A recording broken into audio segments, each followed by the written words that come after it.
Hi, I'm Gina Cheatham reporting from STL TV. I'm here in Westport this evening for Missouri Style Week 2015. And tonight I'll be speaking with Miss Scylla Hall. She is the co-founder of Missouri Style Week, as well as the publisher of Gazelle STL magazine. I'll also be speaking with many of the designers and other influential people who have helped make this a monumental success.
Hey everyone, I'm here with Falia Davenport, fabulous fashion designer. If you saw the runway show, oh my God, you know what I'm talking about.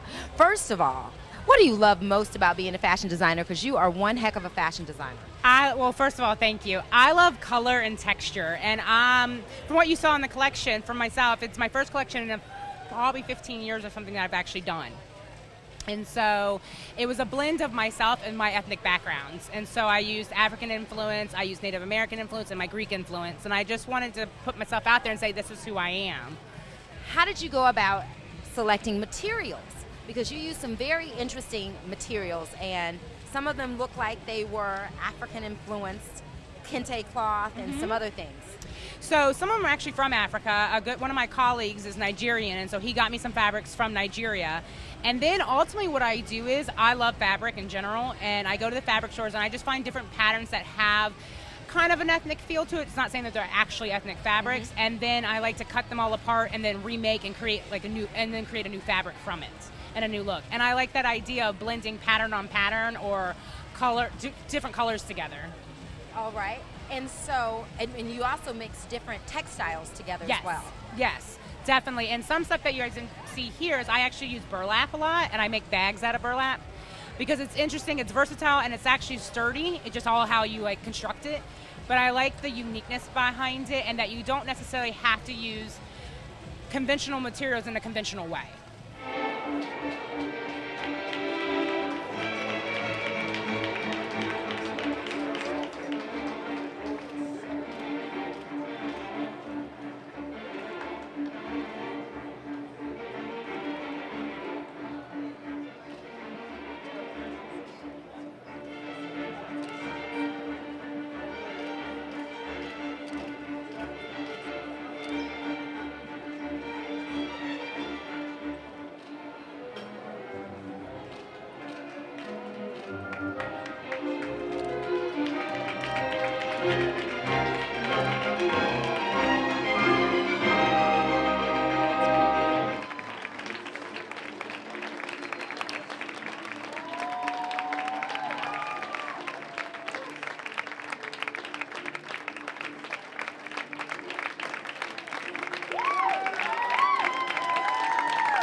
I'm here with Jair Caban. Caban, yes. Caban, and who is here from Puerto Rico with us. Yes. You're missing the storm, aren't you glad? Oh yes, I'm very happy. Bye bye, Erica. That's the name of the storm. Exactly.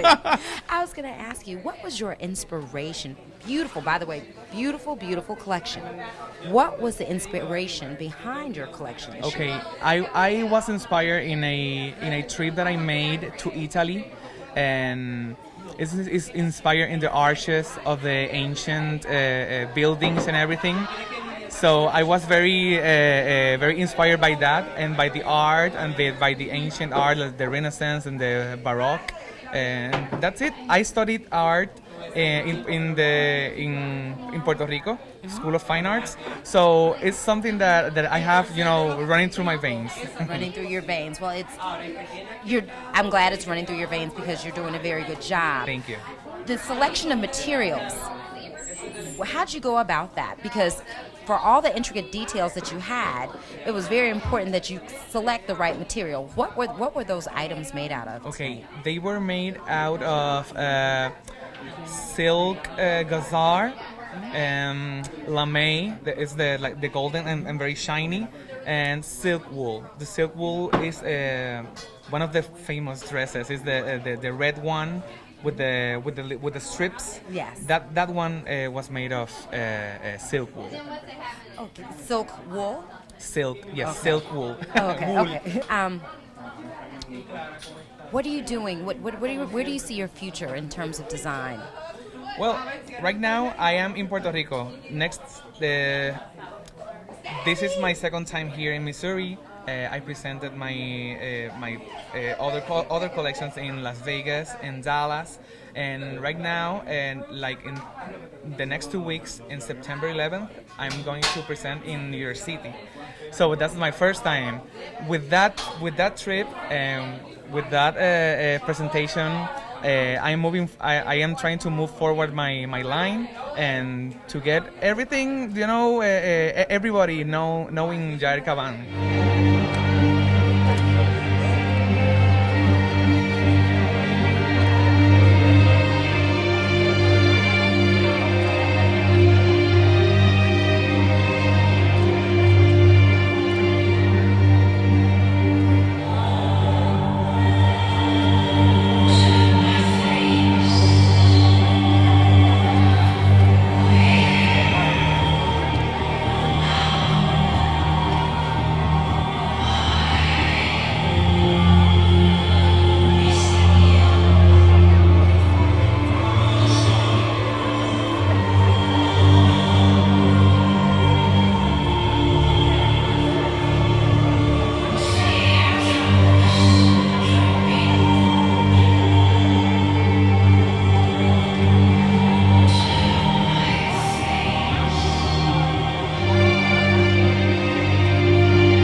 What was the inspiration for this season's collection? This is your second time here at Missouri Style Week, Yes, correct? my first year was last year. So this year, the inspiration was dealing with sexual issues. And it serves as a purpose to kind of bring to the mind of other people that clothing doesn't have gender. Who decided this is going to be for men and this is going to be for women? Who said that in history? There's nothing written for that. So it's kind of like the first step to breaking that barrier of clothing is for this or for whom or for her. So that's where it comes from. Did your collection reflect your personal style? Yes, it does. It is part of my master's degree study and as a master's degree student, you're expected to put your heart and soul to what you do and reflect your personal style and your lifestyle in your collection, because if not, what would you be doing? The same thing that everybody does in the rest of the world. That's what makes you different. My collections have a broad spectrum of customers. For instance, the corset that has the cutout, it has its market. And you could use it for a show, you could use it for theater, you could use it for stage performance, you can use it. That's a more performance part of the collection, but that's what carries the theme of what you are wanting to say. And then you have your basic pants with a little detail here and there that you could use for an event or so. But my collections and what I do is more elegant.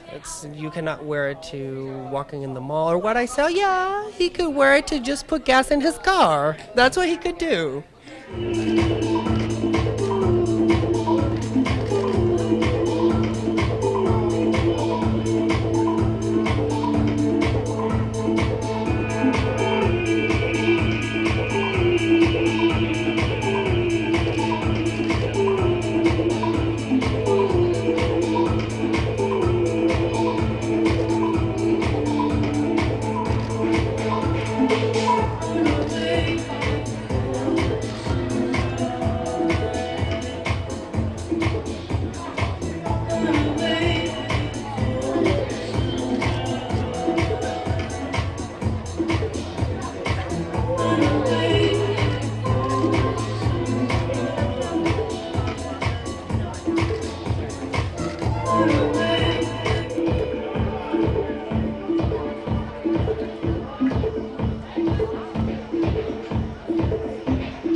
First, I want to say congratulations to such a great showing. Thank you. Awesome. Thanks a lot. I appreciate that. This is your first year here at Missouri Style Week, correct? Yeah, it's my first time, and I'm glad I was here. It was a fun.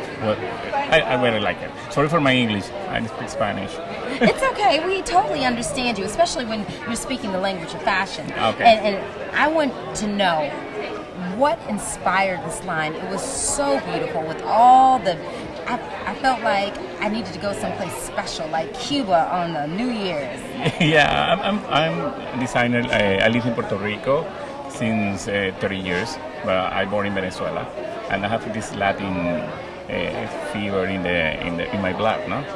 But this collection I call Revamp because it's very different from my collections before, and it's some kind of vampy glam and some gothic, but very chic.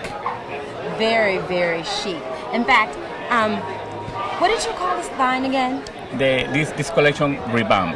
Rebound. Yeah. Okay. All right. And can you tell us about the construction? Because you used a lot of illusion, seem like type of materials, so forth and so on. Yeah, I have a lace, embroidery lace, and some all my stuff in this show. They have a lot of see-through materials. You can see the skirt; they don't have lining to show the legs, and it's some kind of risky, but I think the people like it. Who is your ideal customer?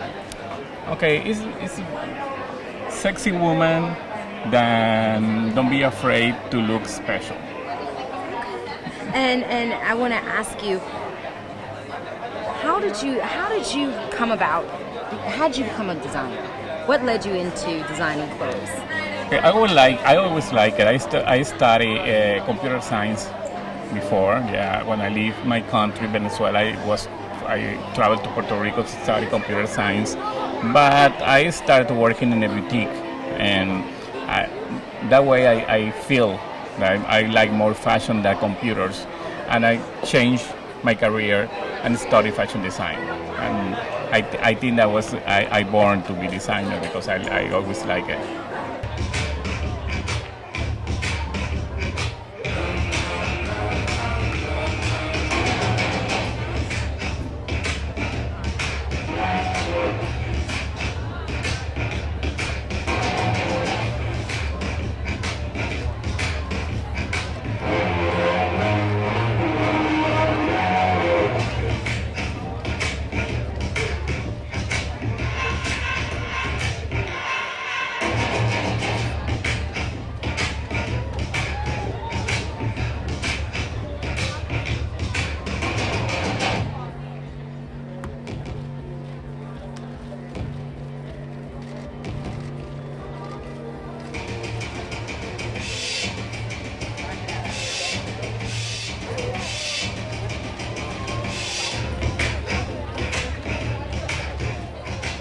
Well, I love costume design. I work really hard at it, and I was interviewed. My agent called me up. She says there's an interview for Empire. I sent in my stuff. I went in. I met with the director, the producers. I interviewed, and then from that, I got the job. And then I do research on each character. The director tells me his vision. I get vision and notes from the actors, and then from there, we go on and we make a presentation. All right. Well, congratulations on your Emmy. How Thank does you. it feel to be a recipient of such a prestigious award? Awesome. It's beyond. It's wonderful, and it just makes me work even harder. And I take none of it for granted. I'm very happy for this nomination and just what it means, and just to continue to do my work in wardrobe and continue to study, continue to work hard, continue to work in the details, continue to listen, and continue to encourage. So it's a great opportunity. It's a great nomination. I'm very excited.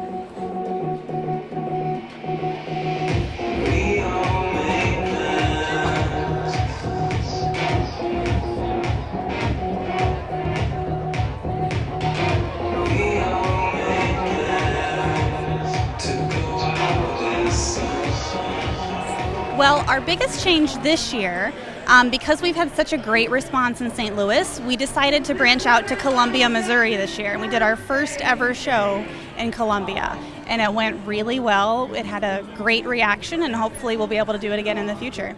All right. And then also, I was going to ask you, why, I loved it, and I think the audience loved it as well. But what made you decide to do the competition this year, the design competition? Yeah, so we had the Architectural Designer Challenge, and we just wanted to give the designers a little extra incentive, a little motivation, and money talks with that. So we have a lot of designers that are struggling to fund their collections, and it's just a way to really let their creativity speak for them and then reward them in return for that. So it was really cool for us to be able to give something to our designers. And good evening. I'm here with Ms. Scylla Hall, co-founder of Missouri Style Week. And Scylla, I just want to know, did you ever envision it becoming such a massive production? No. I knew that our team was passionate. I knew that our intentions were good. So just seeing the response from the community has been great. The designers love working with us. We love working with them. So it's organically growing. All right. And I was going to ask you, what's been your proudest moment thus far in this whole growth process?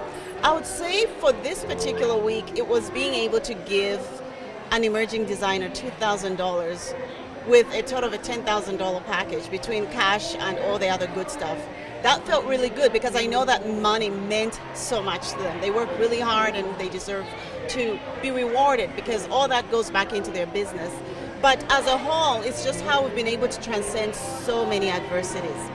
and we do this as a team. So I think my proudest moment is how we've just been able to stick together and continue to just focus on what our mission is to make a difference.